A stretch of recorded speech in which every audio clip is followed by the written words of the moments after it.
On today's episode of Unbinged, we're talking Peacemaker Season 2, Episode 2. Guys, bird blindness is a real thing. There are dozens of us. And we're going to give you all of our theories about this alternate universe, all that and more on an all-new episode of Unbinged starting now.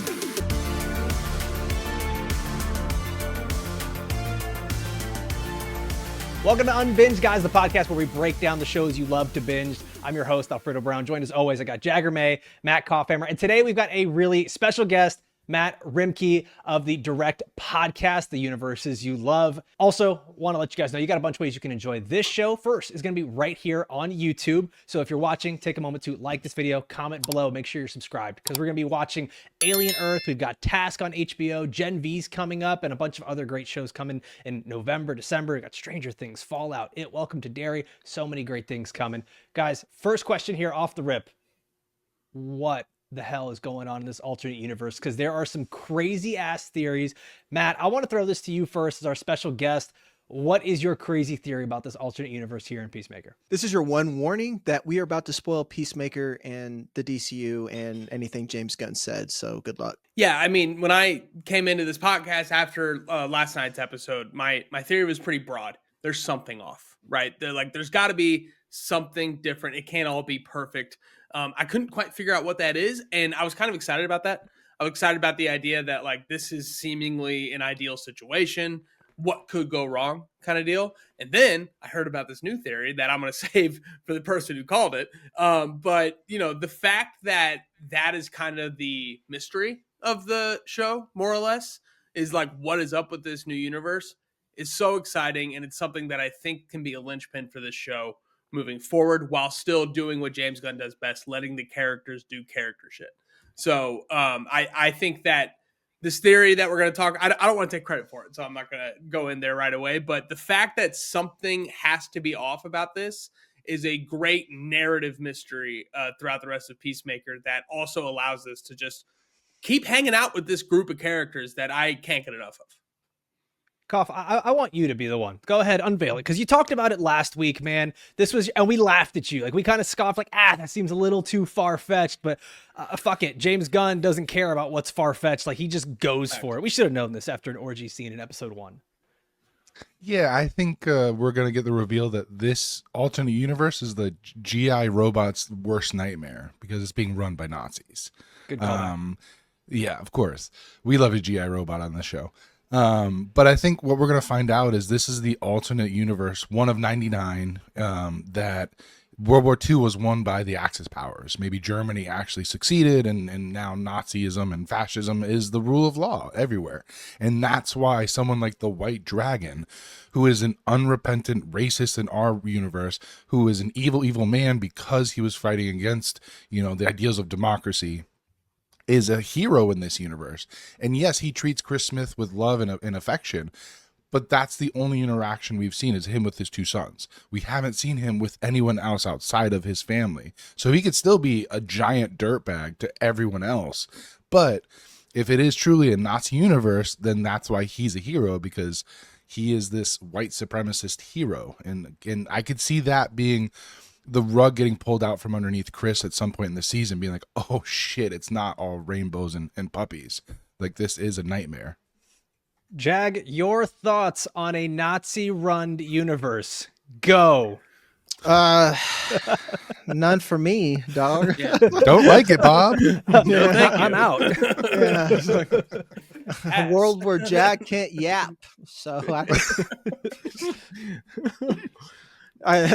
in this universe, are we still allowed to sing and dance for fucking wooden nickels? Give them the old razzle dazzle. You're really pushing the limits with Matt here. Why did I think about the Looney Tunes frog first? Hello, my baby. Hey, he's very black coated. If you go back and watch that, Half the Looney Tunes are black coated. Are you kidding me? Yeah. Warner Brothers had to scrub a lot of shit. Yeah. No, we ain't Disney. Not yet. Not yet.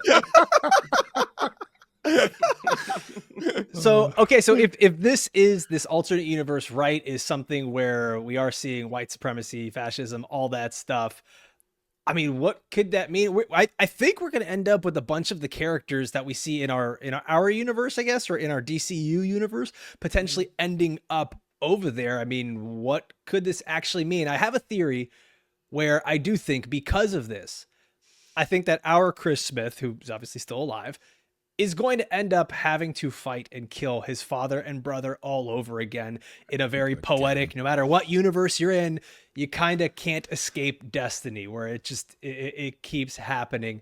And I almost wonder if he's forced to team up with Rick Flagg Sr. or vice versa. Rick Flagg Sr. is forced to team up with him because their own universe is at stake here. There's a lot that could be going on there, because if they're only in their little pocket dimension, pocket universe, it doesn't affect our main storyline. But when our main storyline gets threatened, that's when I think something happens where people have to team up. That's really This the big means question. that technically GI Robot is somewhere. Like if they were Nazis were to come in and there's Task Force in, Rick Flag. What if that is our big We got- cameo? We've got upgraded I GI love Robot too. We got Tanky Boy GI Robot. We know shotguns are out. Ain't nobody else employing them. So it's just Bro, Yo, just send we've him been through speculating. the closet. Let's go. GI Robot saves the day. Guys, we've been speculating who the big cameo is. We talked about it. Could it be Blue Beetle, Superman, Supergirl, whatever? What if it's actually just GI Robot? That's a great way to keep love making that. Creature Commandos canon. Classic love James that. Gunn. Bring right? it. Bring it. To present this as like, you guys won't believe the cameos we have coming up. And to him and to, hardcore DC fans or fans of James Gunn's DCU, G.I. Robot is a big time cameo that I'd be It's very huge. excited to see. Honestly, anybody from Creature Commando showing up would be incredible. But especially This is the bride. The Bride. oh, dude, I want a bride show so bad, man. Bonk. She's awesome. But I do think we run into the risk a little bit with how James Gunn is hyping up the cameo-ness of all this into a WandaVision situation. You know what I mean? The engineering technician that we all thought was Reed Richards, it was literally just some lady. And also Vision being like, one of the actors I've always wanted to work with is going to be in the WandaVision finale. It was himself. So that tongue-in-cheek thing, because Twitter sucks, can very much be taken like, oh, they lied to us. Oh, we got excited for nothing. And that can, like, word of mouth kind of tank something a little bit. It's like, We're- sorry, we're you in a little riled bit of- yourself up. Yeah. Well, I actually feel like we're in a little bit of the honeymoon stage here with James Gunn, where it's like, if you like James Gunn, you're liking the DC right now, you'll kind of just accept whatever cameo he gives you sure. and be like, yeah, that was fucking great. Especially those hardcore fans that were watching Creature Commandos. Guys, next question here on the show sheet is, which non-Peacemaker storyline has you most intrigued? So meaning Peacemaker, we take out Chris Smith, any of the adjacent characters. Jag, is there anyone here that has you most intrigued? It's Agent Adebayo. And here's a second theory here. Technically, Checkmate is canceled. But Adebayo mentions that she's starting her own little private spy group there. And she is a original character to the DCU and not in the comic books. Could this be James Gunn's way of creating Checkmate?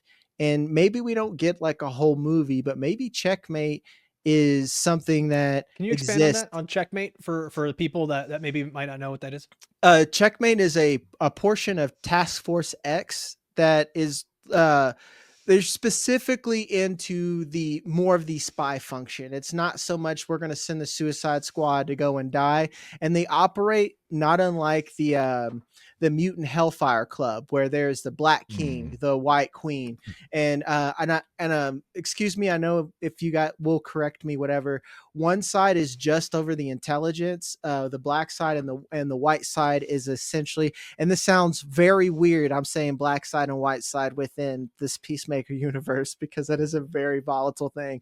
But the white side does all the field work. They operate like legitimately like an intelligence system. So this would be cool. Technically, Vigilante was a part of Checkmate and stuff like that. All the pieces are here. So I'm interested where her storyline goes. I do not care about her relationship. I hope it fails so she can keep doing spy stuff. It needs to fail Yo, Kia was because being a her cunt. partner wanted to move to Gotham. Like, who the hell in their right mind? moves wants back move to Gotham? When you don't Who have moves money, you're back working to at Jitter's Gotham? Coffee, and you want to move back to Gotham? Like, you're a mark. You're 100% a mark. Yeah. Get Penguin's ready to gonna run learn circles around Henchman, her. buddy. Like you're about to get robbed. Yeah. But also, Cough, like, what- we can't be breaking into our ex's apartment, guys. Like, that's Yeah, no, It that's wasn't a break in there. Well, It's, we it need was- boundaries. She has a key. If you have a key, it's not a break in. That's my Yeah. that's my thing. not a break in though. I mean, if someone tells you you can't come over Yeah. without like I don't know. It sounds like they didn't discuss many things. They were just like, we need a break. Okay. Cough, you're And- not invited to my house anymore. Let's just start there. damn. Oh, Sorry, I buddy. had an open invitation. Let's put it this way. It is more than just walking in the door, but let's say it's a light B&E. You know, like it is Just like a touch very the light. Light you know, bacon and eggs. Just a smear of B&E. Just a little Dabbling. schmutz, a little schmear Yeah, of B&E. Right Just there, a single right there on the cheek. single slice of bacon. and eggs. Yeah. Cough, which storyline has you the most intrigued outside of Chris Smith? Probably Harcourt's. I mean, her self-destruction is pretty. She's pretty much at what I would see as the bottom of the barrel at this point. So everything I think is going to go up now. So I'm interested to see what that means for her as a character. Because as we saw last episode, she is very, very, very much a toxic masculine personality. So how does that recover and become part of a team again? We saw a little glimmer of it at the party when she seemed to like mellow out, but then she, again, as soon as Chris showed any interest, the show went back up. So I want to see how maybe her interacting with her alternate self makes her either go extremely the opposite way. She's like, nope, I got to get harder because this one is too soft. I don't know. I just want to see where her story goes as she seems to spiral. I'm curious to see if her alternate self, clearly like a softer person, and like Seemingly. from what I've just seen in spoilers, I'm assuming she's like an analyst and not so much this hardcore Right. field agent. Field. What if it's just like all the way, where it's just like, no, you're a woman, get in the office, go get in the desk, go give me my information, blah blah blah, and like she's not allowed to. If anything, I feel like it could just like send her further. Like, ain't no fucking way I'm gonna get married because like you're like That's one what I'm alternate saying, universe from like owning me and so shit like that, you know. So Yeah. There's a lot of things in this alternate universe that I think are going to be so far opposite the other way. Even just seeing that like these are supposed to be heroes, the top trio, but this version of Peacemaker that died, like he didn't ask a single, like he wasn't trying to be a hero. Like he was just ready, like I'm going to fucking kill you. Like these are the rules of my universe. Matt, what's the storyline that's got you most intrigued? Yeah, it's anything Jennifer Holland's involved in. Her on screen, she's electric. I mean, she has such a good charisma. That's a good like, word. Like, good plot. yeah, I don't get the bit, but I do love Jennifer Holland just because like she is.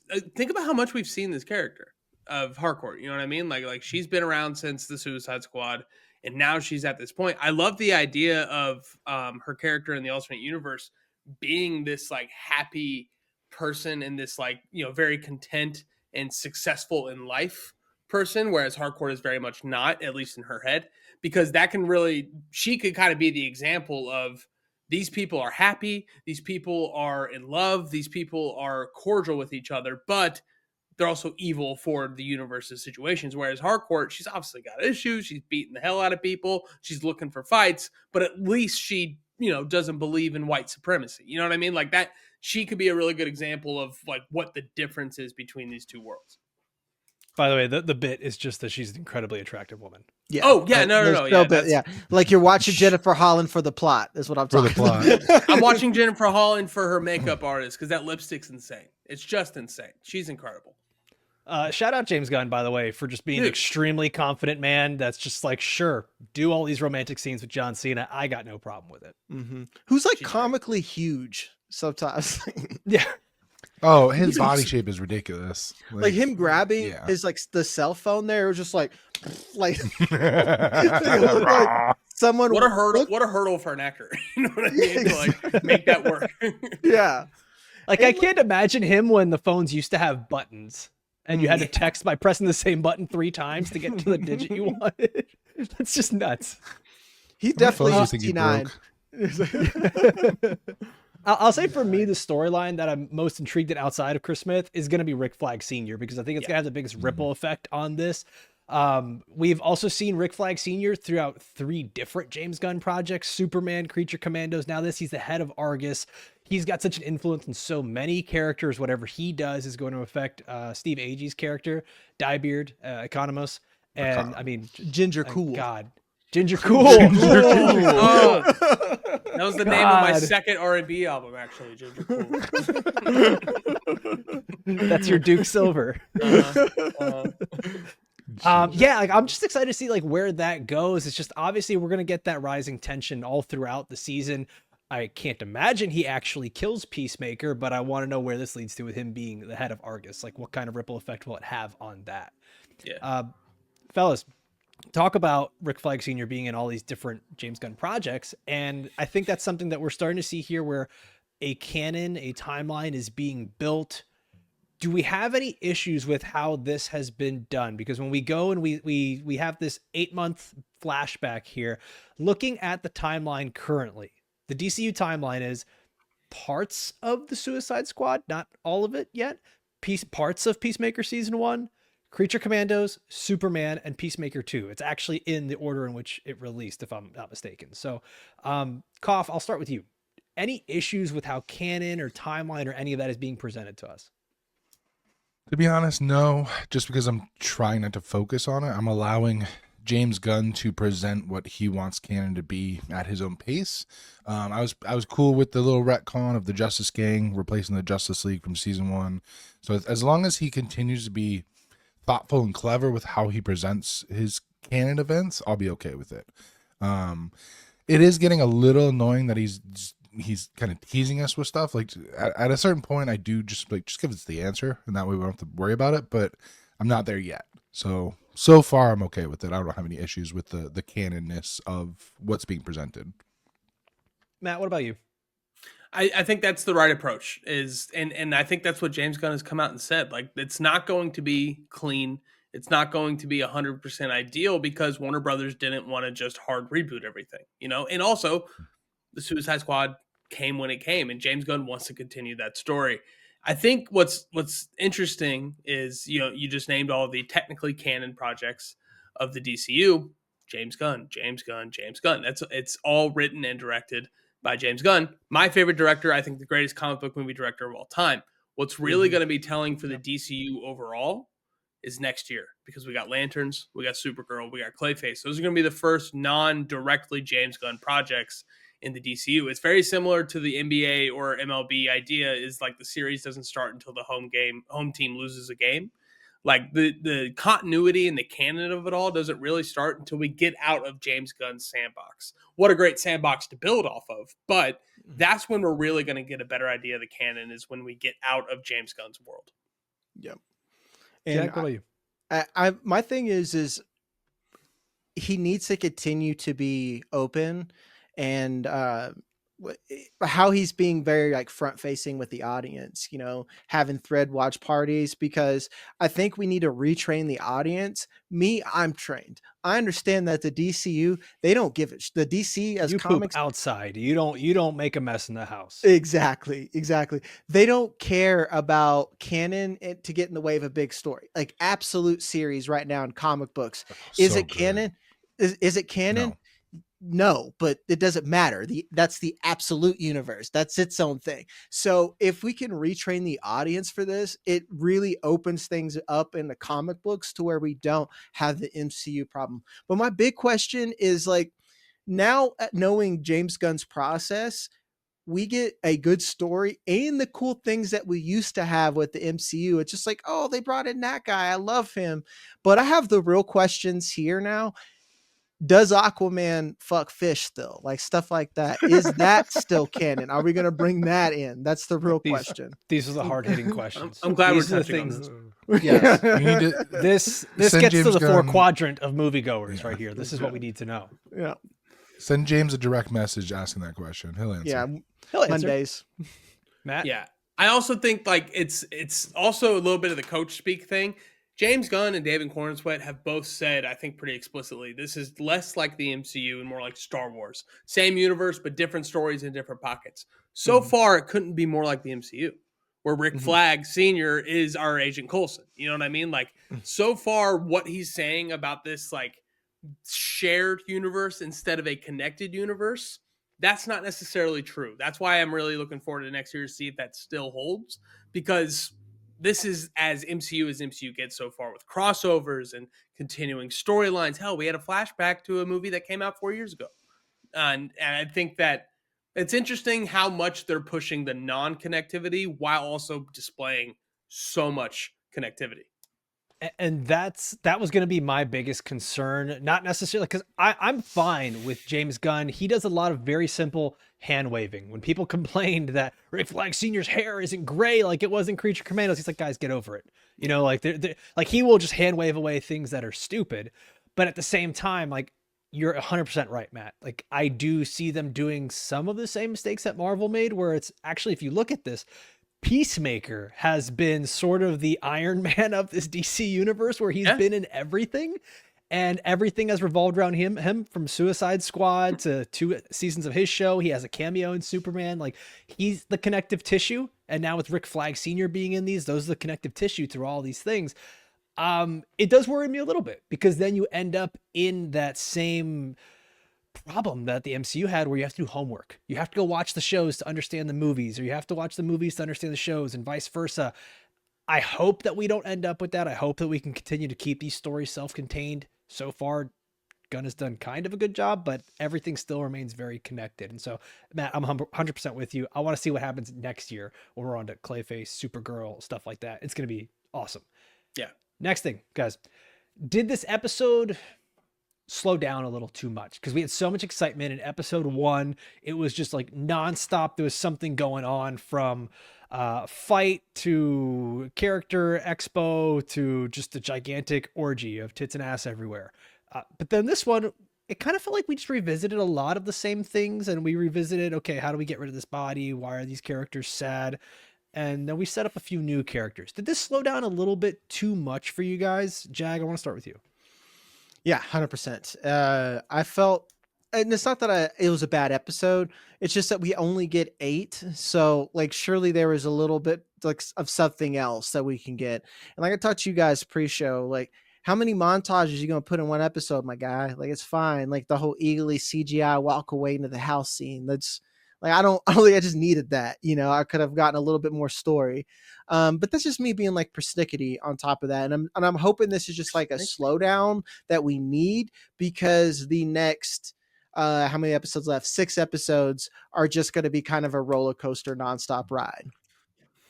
By the way, Jag, that sound you hear is the sound of thousands of thumbs down clicks for you trash talking the eagerly walking scene right now. Sure.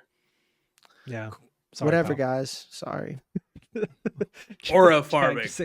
Yeah. Aura farming. Yeah. It's, Did I do the thing? They did the thing. Yeah. You did it. Nice. Cough. Your thoughts on this one? Did we slow down a little too much? Without, at first glance, necessary? it does. That's what I was getting at. Yeah. At first glance, it does feel like we slowed down a lot pacing wise, but I think that is necessary for. This is going to be the calm before the storm, like you mentioned. We're going to get the next 6 episodes. I think it's just going to be balls to the walls. So we kind of needed this moment to breathe as an audience, and to also, you know, go into the characters' heads a little bit, because you have all these different characters who are kind of at the bottom of their story right now, and we're going to see how this season either brings them up or tears them back down. So you almost need this quiet, them getting together, having a little bit of a party and reunion, before everything goes straight to hell. Because I mean, with Argus's failed attempt to find the quantum closet and eagerly busting their shit all over the yard, that's going to lead to consequences. So how is that going to affect Economist? How is it going to affect, you know, Peacemaker and Adebayo? So yeah, at first glance, this felt like a weird paced episode, but I think we're going to see in the after run of the season that it was necessary. Matt, what about you? This is the grind of 162. You know what I mean? This is 8 episodes week by week. And, you know, I love that I have a show that covers all the universes you love. Unbinged is a show that covers so many different things. You guys do way more than we do. The slight downside to having a show like this and listening to shows like this is that every week we have to focus on 49 minutes of content. I think what Disney Plus was able to do by establishing that 2-episode premiere model that they've been doing, sometimes 3, it does allow them to kind of get ahead of this a little bit, where filler episodes, people get very mad when you call specific things filler episodes. I'm a character first guy, always have been, always will be. So these kinds of episodes, I have to imagine, will pay off with the character building we got, not just from the 11th Street Kids, but specifically Cena and Peacemaker here. Like, so much going on with him. But having that 2-episode drop that Disney Plus is able to do as often as they are can kind of speed up the conversation a little bit. That's why I look back at a show like Echo that they dropped last year in a binge model all at once. That show week by week would have been picked apart with a fine-tooth comb. But the fact that we got the whole season at once, we were able to enjoy the overall story a little bit more and not focus on some of the slower episodes or some of the downfalls. So I think like this is just the grind. It's HBO. The episodes are always going to be long. It's always going to be week by week. The Penguin, as incredible as it is, it's one of my favorite comic book movie shows. It had parts of episodes that felt like, all right, let's get to the thing. That's the grind. And it's something that I'm sure a lot of people are waiting for a couple of episodes to come out until they binge it for this very reason. I mean, it's a roller coaster. This is the uphill thing. We're at the uphill portion. We haven't hit the down slope yet. I mean, yeah, and that's typically what episode 2 of an 8-episode series is. Right. I mean, sometimes you often see it the other way around, where you start to get some crazy action in episodes 2 and 3, and you get a lot more of the intro in episode 1. James Gunn just sort of reversed field on that and flipped that for us, where I do think that the big question here is what is going to be the payoff for all of this like continued character expo. And I think that the title of this was very fitting. Was it A Man Is Only Worth as much as his bird? Yeah. Or something like that? Yeah. And it's only as good as his bird. There you go. Yes. It's an Eagly centric episode. And I think a lot of that was to, one, show that Eagly's not just like, he's not baby Groot. Like he's not just hanging out. Like he actually has some relevance to the story. And they're going to bring in Red St. Wild, Michael Rooker's character, who's like the world's best eagle hunter. And like that is his storyline, to hunt, find, and kill Eagly. So it's going to give us some like crazy, weird, emotional damage. To Eagly, I swear to God, I will burn the world riot in down. The fucking streets, man. Yeah. I will go full Gen 6 on Warner Brothers Studios. If they murder the CGI eagle. Yeah, when Titties was firing off that shotgun, I was like, she better not hit Eagly. I swear, she better not. Don't do it, Titties. That scene was terrifying. Terrifying. Yeah. Big birds will scary. fuck It was you some Jurassic up. Park type shit, man. It's the three-prong attack. It's a 3-prong attack. They got the claws, they'll grab you. They got the wings, they'll disorient you, and then they'll peck your fucking eyes out, man. It's big birds scare them. Gnarly. Thank you, Matt. There are dozens of it because like people think it's weird. I have a genuine phobia of birds. I was chased by an emu as a kid. And that's terrifying. Yeah, that's terrifying. That's a dinosaur. Who was chased by a dinosaur?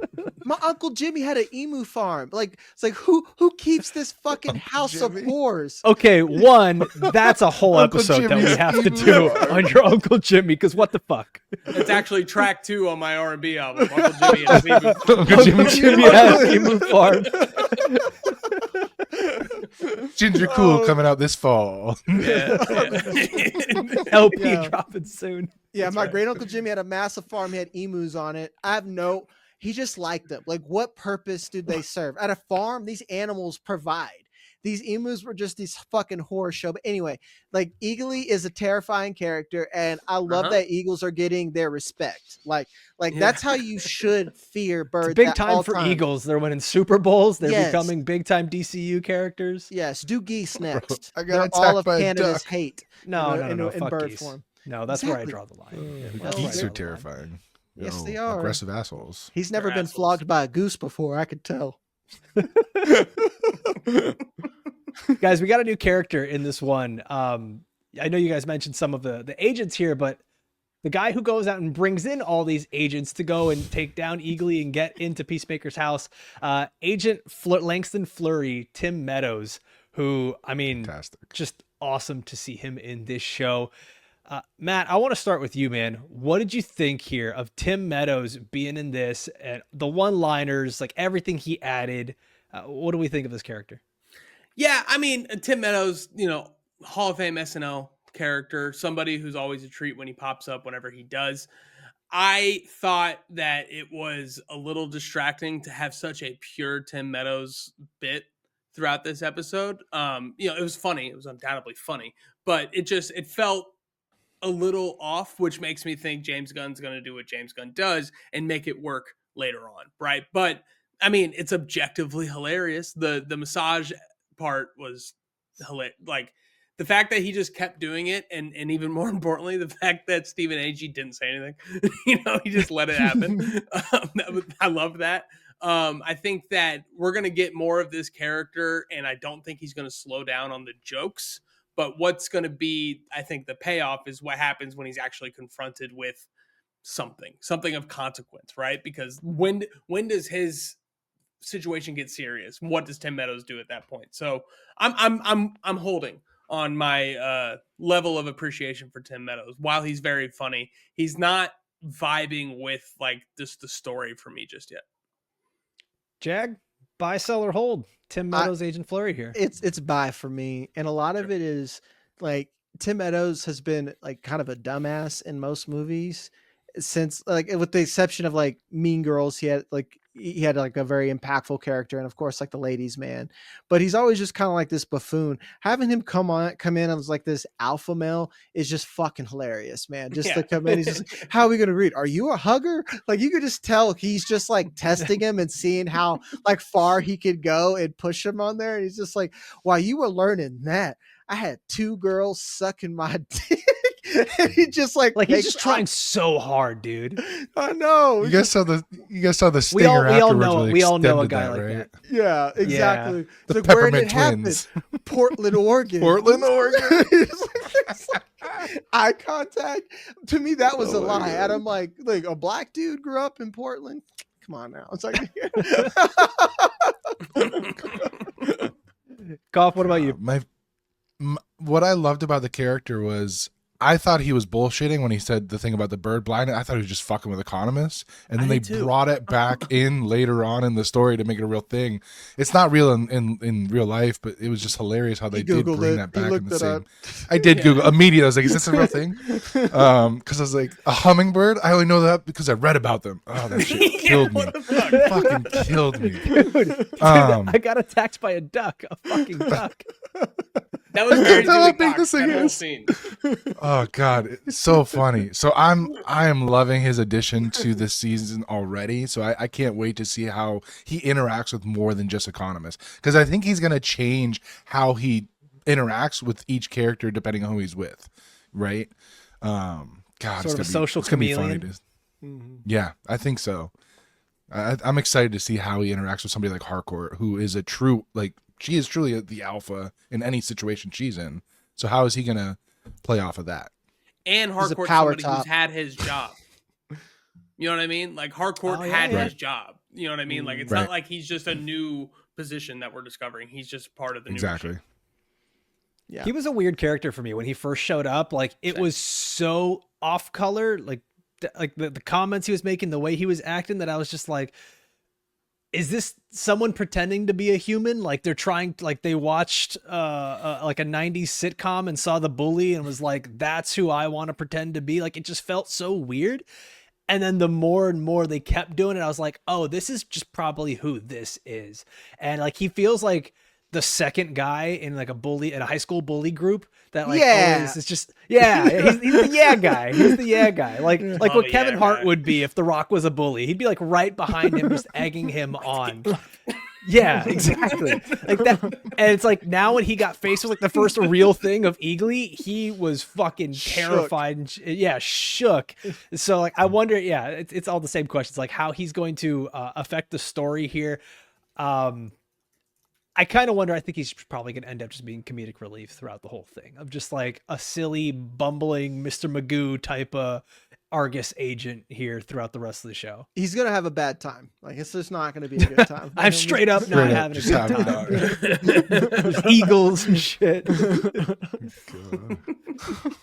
What if we just end up with a bunch of I'm- different eagles from all of the different timelines coming into Absolutely not. No way, man. Hitchcock meets Eagles. Get out of here. Get out of here. I'm kind of in. I'm This kind horror of in on Lord that. of the Rings Do it. situation, where it's just like, No like you shot, get the man. orcs point of view. You're like,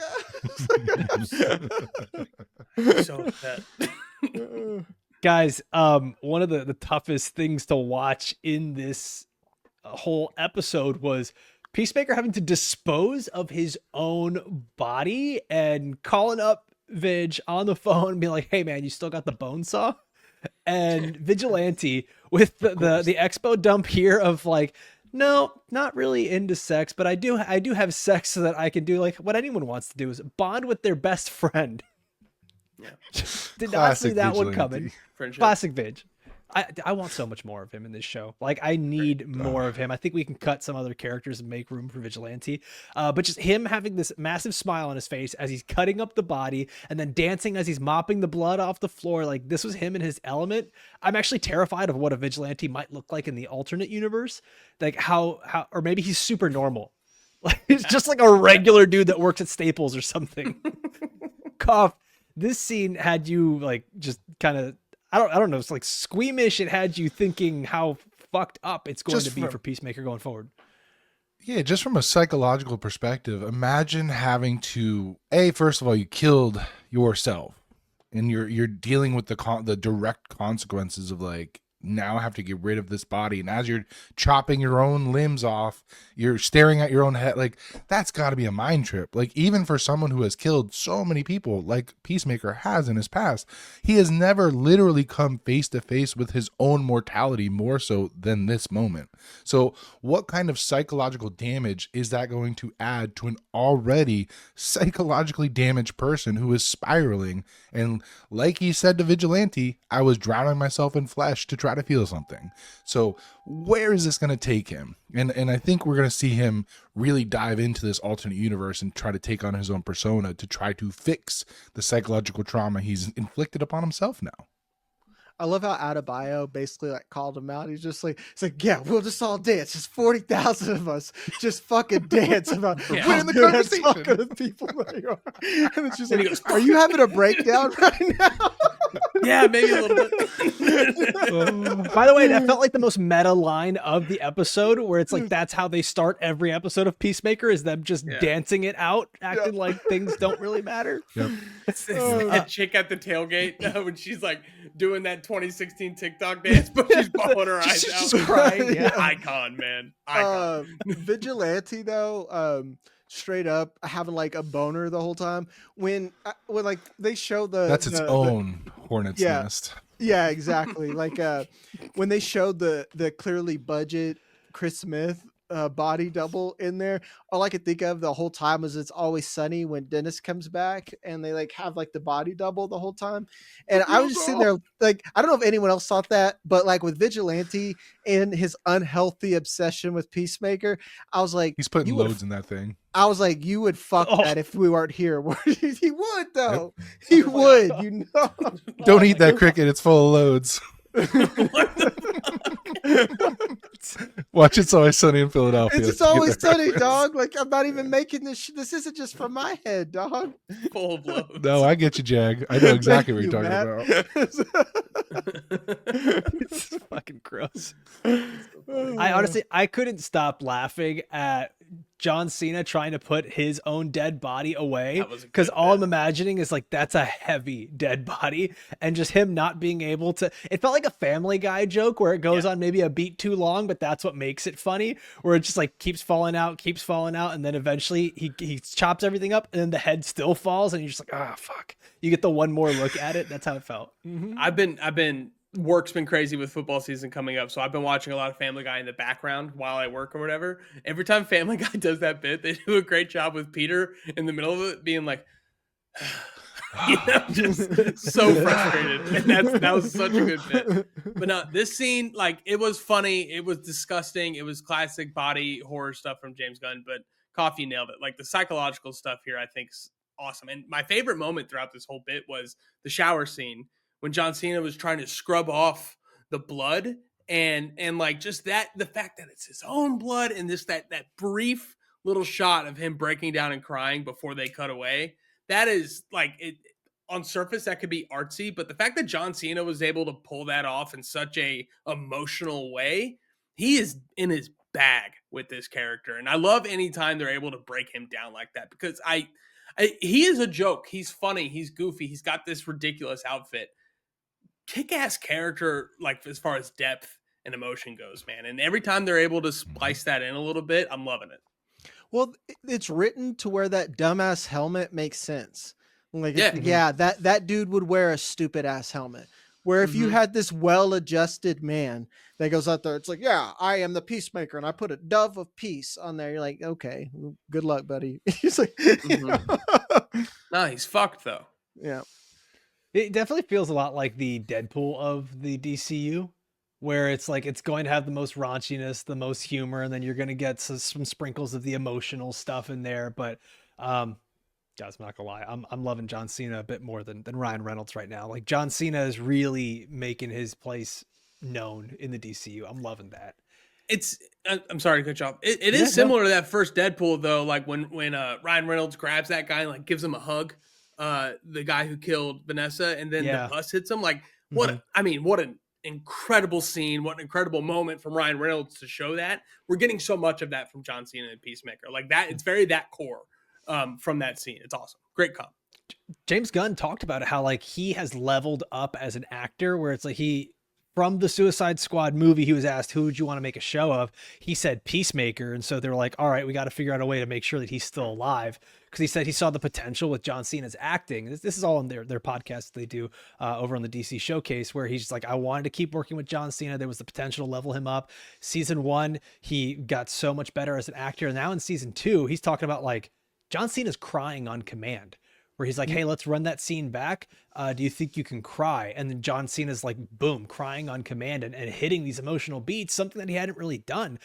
To do that with this goofy ass character in a DCU show where it's like you can have an orgy in one scene, a CGI eagle killing someone in another scene, and then have John Cena giving that emotional depth. Fuck yeah, man. Like that's James Gunn's really hitting all the beats here. The best. All right, boys. It's time for the MVP of the episode. Matt, as a special guest, we're gonna let you go first here. Who is your MVP of the episode?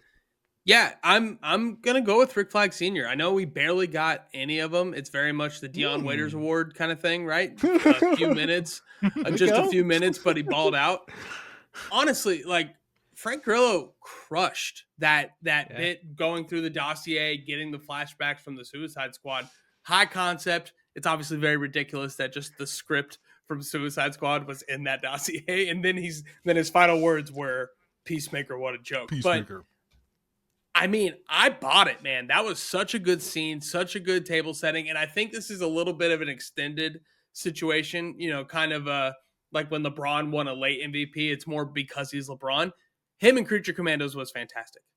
Rick Flag Sr. I love that character. I love what they were able to do with him, setting him up as a badass, setting him up as this like troubled with my past, but going to dive into my work kind of guy. And as soon as he gets the opportunity, we're diving right back into how my son died. And I thought that just Frank Grillo really impressed me in that moment, being able to capture what I saw in Creature Commandos from a character I really loved throughout that show. And it makes me so excited for whatever this Creature Commandos cameo is going to be. Like, I don't care who it is. It could be literally anybody from that show. But if it's the bride, oh, man, we are in for some good stuff. Looks like a Nazi plot. here. Wait, I'm the Nazi. I'm not a Nazi. No. Record. I am not a Nazi. He is not a Nazi. Sorry. I wanted some context. Yeah. Matt Rimke confirmed not a Nazi. Thank you. Can we get that polled, please? Can we post that? Yes. That's the clip right there. That'll be Trying the to TikTok dodge clip. these I've been trying to dodge these allocations for years. Not again. Being a white man in Indiana, it's not looking good. You're not beating the Tough allegations, out pal. here, man. My high school mascot was the Red Dragons, and that's a real thing that happened to my body. Oh man. Yeah, it's tough. That's We'll times. go with lore, Pepe dog. Silvio here. Yeah. Yeah, tough times. That is some lore. But then I moved to Denver for 8 years, so I'm out here. That's not helping. Oh no! It's not the flex you thought it was. Yeah. Denver's dope. Shout out Denver. Jag, episode MVP for you. It's Fleury, man. I love it, man. He looks like he caught all the Pokemon. You know what I'm saying?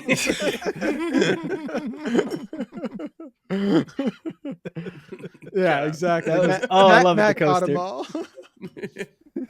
Cough, episode MVP for you. Oh, it's got to be Eagly. I mean, how could it not? He took out 4 seemingly trained Argus agents by his damn self, and then Peacemaker didn't even notice. So yeah, My Eagly, my you fucking MVP shit up here- again. R.I.P. titties. Wait, did titties die?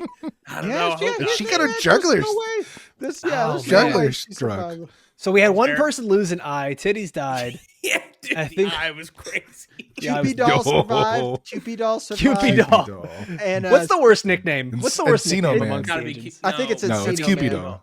What is Cupido? Well, They're a little baby. Cupid's like a little Yeah, it looks like a little baby. Japanese like- baby doll. Yeah. I feel like look it Encino up. Man would hurt the most because that's just telling you that you You look look like a like an fucking ugly caveman. Neanderthal. Yeah, you look Yeah. like a caveman. It's like to me, titties. I don't know, Pony titties Boy is made me pretty laugh. bad, dude. Like titties Pony is Boy pretty was fun. bad. Yeah. I mean, Pony Boy was funny. I don't think we can speak on it. We don't know. But yeah, it's pretty Well, bad. this is why we need Sam. Would you like to be called Titty Sam? I'm sure she would say Oh no. God, nope. Cut that. Delete that. Cut that. Cut it. Well, listen, as a fat, I could speak on this. I think that... No, I was vibing with titties though. She was cool. She seemed chill. She did. She really did.